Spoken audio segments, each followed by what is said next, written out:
You know, we talked about that she was a refugee living in the city of Susa, the capital of Persia. And the first whole 2 chapters of the book of Esther are basically just talking about how Esther went from girl to queen.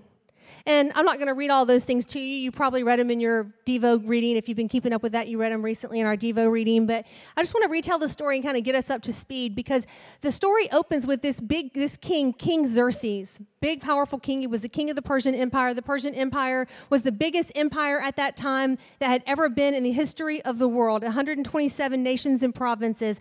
And this is before, obviously, no telephone, no email, no texting. And he had to hold this whole thing together. His big problem was, I rule all these people. How do I hold the whole thing together? And so he came up with a great answer, and his answer was parties. When you want to hold your kingdom together, what do? You throw parties for your rulers. So he brought all of his rulers together for this giant party in his capital, the city of Susa, and he has a party that goes on for 180 days. That is one long party. So take Thanksgiving Day, add 700 dinner guests, and go on for another 179 days. That's what he did. It went on and on and on. And the Bible goes to great lengths to tell us that not only was there food, but there was food. And he said, give them as much wine as they want. Never stop bringing the wine. So the whole city was all about throwing this party. And then after that party was over, he threw another party for his inner circle, another 7 days, another party. Party, trying to impress them with the wealth of his kingdom and with his splendor. His plan was to show them what a great and powerful king he was, 1, so they would want to be part of the empire, and 2, so they would be afraid to oppose him. And at the very end, the last day, the last night of his party, he calls out, he sends 7 guys. He goes, go get my queen Vashti, and I want you to bring her forward, make sure she's got her crown on. I want everyone to know who she is, and I want to parade her. I want her to show her beauty off to all these men who are gathered here. Now, you can understand why Vashti didn't want to do that. There are lots of theories as to why she didn't want to come, but I just think that parading in a room full of drunken men that have been drinking for 187 days, I think that's self-explanatory. The Bible doesn't tell us why, but, it makes sense to me. So bottom line, the Bible doesn't tell us why, but it does tell us that Vashti refuses to come. Now, at this time, you need to understand that Esther was probably only 9 years old when this took place. But way before Haman rose up against her people, way before danger ever took place, way before she ever had to do Esther 4:14, I was born for such a time as this, God was already way ahead of the game with her. When she was 9 years old, living in the slums as a refugee, God was not taking down the queen that was by having her do something crazy that no queen would ever do, refuse her ruler, so that he could make a way for Esther to step into her place and her moment on the stage. He was framing her footsteps by favor so that she could do what he wanted her to do, so that his purposes, not because he wanted to promote Esther and shine the spotlight on her, but so that he could shine the spotlight on his faithfulness, so that he could shine the spotlight on his purposes, so that he could shine the spotlight on his promises. See, our favor is not to shine the spotlight on us. Our favor is to shine the spotlight on God. It's to shine the spotlight on his promises. It's to shine the spotlight on his purposes. It's to shine the spotlight on his faithfulness and to bring glory to him. And before Esther ever even knew that there was a chance that she might even be considered to be queen, before there was ever a thought in Haman's mind about wiping out all the Jews, there was a moment when a woman named Vashti, for some unknown reason, decided, I'm not going in. And that moment opened the way for Esther to step into her place. Don't tell me God does not know what's coming up in your future. Don't tell me God does not know the end from the beginning, that where you are right now is no surprise to him. If whatever struggles you're facing in your family, in your finances, in your marriage, with your health, that doctor's report you got, that was not a surprise to God. That job situation that you have was not a surprise to God.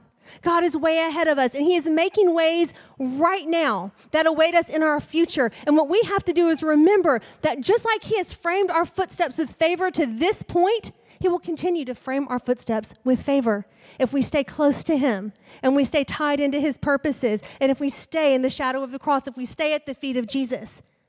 We'll continue to walk in his favor. God is not, he might be silent, but he's not absent.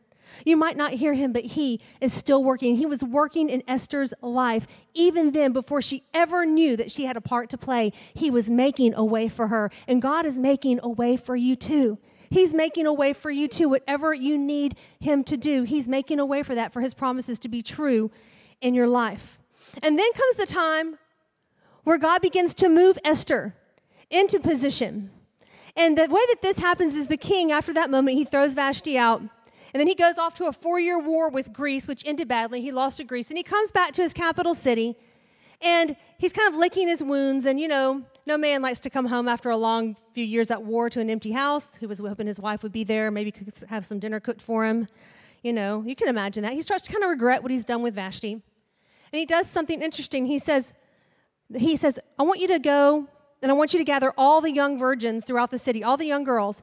And I'm going to see who we have in our city that I can marry. I'm ready to pick a new queen. I'm going to pick a new queen, and let's just see who's here. Now, you need to understand what happened here when Xerxes did this. This was unheard of. And we all know this because we know our Disney fairy tales, well, here in Florida, that royal marriages are never made for love. They're made for power. They're made for politics. They're made for alliances. And yet here's the most powerful king in the entire world. He could have his pick of any woman he wanted gladly, and all the riches that she could bring, and all the political power. And for some unknown reason, let's just see who happens to be out in the city. What girls are out there? This is what he does? Who does that? Nobody did that at that time. And yet, who was in the room? Who was in the city? Who was ready these 4 years later? It was Esther. Esther was ready. She was in position. And so the Bible says this in Esther chapter 2, verses 5 through 8. It says, now there was in the citadel of Susa a Jew of the tribe of Benjamin named Mordecai. That's Esther's uncle. Son of Jair, son of Shimei, son of Kish, who had been carried off into exile from Jerusalem by Nebuchadnezzar, king of Babylon, among those taken captive with Jehoiakim, king of Judah. So what you need to know about that is that Mordecai is from the tribe of Benjamin. And this is important because this is the tribe that Jesus came from eventually. He's from the tribe of Benjamin. And it says this, Mordecai had a cousin named Hadassah, whom he had brought up because she had neither father nor mother. This young woman, who was also known as Esther, had a lovely figure and was beautiful. And Mordecai had taken her as his own daughter when her father and mother died. And when the king's order and edict had been proclaimed, many young women were brought to the city of citadel of Susa and put under the care of Hegai. Esther was also taken to the king's palace and entrusted to Hegai, who had charge of the harem. And it says this in Esther 2:9, and she pleased him and won his favor. And immediately he provided her with beauty treatments and special food. He assigned her to 7 female attendants selected from the king's palace and moved her and her attendants into the best place in the harem. Just a few thoughts here about this. First of all, again, I want to say this. You know, when we read this, it says Esther was in the city, and he gathered up all the young girls, and he brought them up to the palace. And to us, staying on the outside looking in at this story that wraps up so neatly at the end, we're thinking, oh, she's about to find her husband. She's about to get selected from amongst all the girls. Or like Cinderella at the ball, he chooses to dance with her. Let me just help you out. That is not how Esther felt when this was going on. I'm talking about soldiers running through the town, grabbing young girls from their home, bringing them to the king. If he likes you, you're the queen. If he doesn't like you, you get to spend the rest of your life as a concubine. This is now your destiny. I promise you this, it did not feel like favor to Esther when God was positioning her. It felt bad. It felt scary. It felt like leaving everything you had ever known. It felt unfair. That's what her perspective was. We know that God was up to something bigger. And I want to let you know that where you're at right now may not feel like the favor of God. And sometimes the circumstances that we face in life are because of mistakes that we've made. The Jewish people were in Babylon. They were in Persia because of their unfaithfulness and their mistakes. But even in that place, God was able to turn that to good, and he was able to bring redemption. Sometimes the things that we're walking through don't feel like favor. But again, we can know that God is not a random God.